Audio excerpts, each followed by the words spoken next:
We are looking at an accessibility audit report in Excel spreadsheet format. Once we have this report, we can upload it to Accessibility Tracker and access all of Tracker's features. So we're going to tab to the project management view inside of Accessibility Tracker.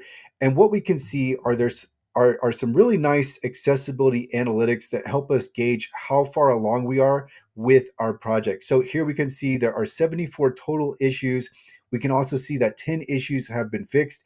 And then we also get the percentage of issues that have been validated. And so we have some other data here, including high risk issues, high impact issues, the priority distribution. We also have a nice circle chart that gives us a visual representation of the issues that have been validated, completed, and are in progress. But now I'm going to go to the issues page.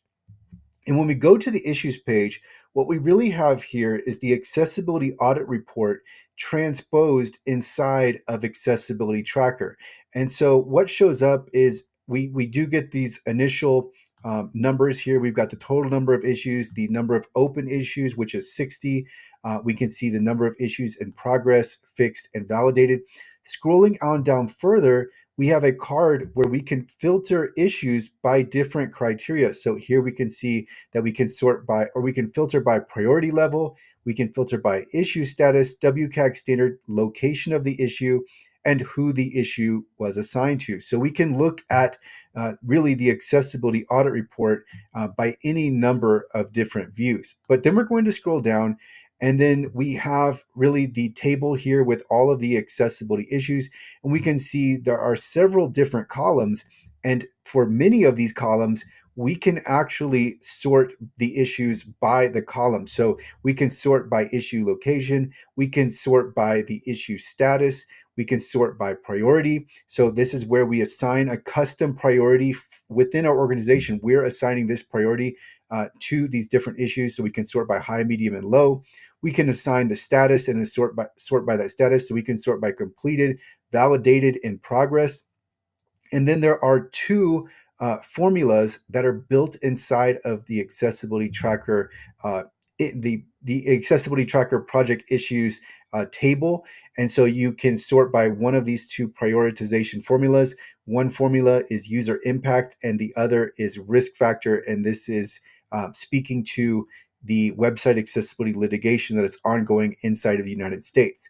And so what we can do now is we can view one issue. So we're going to go to a single issue because we're going to work on this issue. So what comes up now is a page with all of the data that has been extracted from the accessibility audit report. So here we can see the location information, the URL, the environment that produced the issue, the issue details, the applicable code, the recommendation, etc. We can also see the priority, we can see the status of the issue, and we can see who it's been assigned to. So this is already extremely helpful, and we can go in and edit the issue. So if we want to make specific edits, we can go ahead and edit the issue.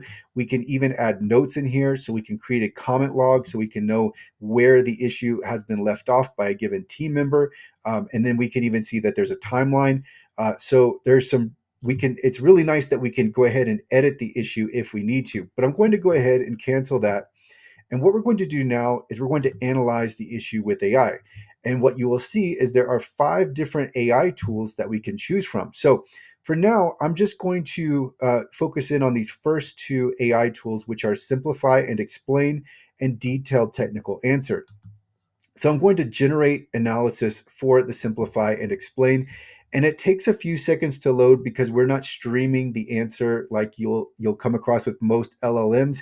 We're going to get the finalized response here in just a moment. And so once we have this, it's going to help anybody who is working on this accessibility issue understand it in whatever way they need to understand it. So here we can see the AI has responded. What is this issue in simple terms?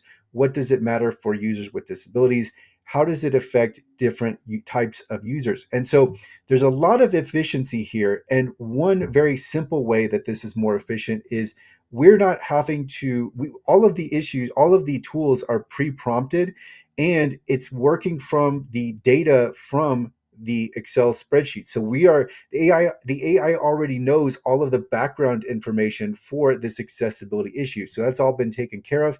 And then here we can help anybody who is working on fixing this issue. We can help them understand it. And then let's look at one other AI tool. So I've closed out of this, but really we're just going to refresh the AI tools here, and then we're going to go back to detailed technical answer. And so I'm going to say generate analysis, or I'm going to activate generate analysis. And what's happening is we're going to get a very detailed technical answer on how to fix this accessibility issue. And it's going to include code examples. And so this is going to be very helpful for developers who are working through the issue. So here we can see accessibility issue analysis, current implementation analysis. We've got a code example, and then we've got the ability to copy and paste these different code examples. And again, this is going to be for this specific issue in the audit report. So this is putting AI as close as possible to helping you go through the audit report and make these fixes, and not only make the fixes, but make them quicker, right? And with less rounds of validation needed. So I'm just scrolling down this analysis for the detailed technical analysis, and here we can see there's just so much information to help you, and it is directly applicable to fixing this issue. So I'm going to close out of AI now, but we've gone over several of the features inside of Accessibility Tracker, and we are adding more features. So we are continuing to improve Accessibility Tracker, and there are more features coming. But even as of now, this is going to add tremendous efficiency to your accessibility projects. So if you would like to sign up for Accessibility Tracker, there's a free plan. You can go to accessibilitytracker.com, and I will include a link to Accessibility Tracker in the description.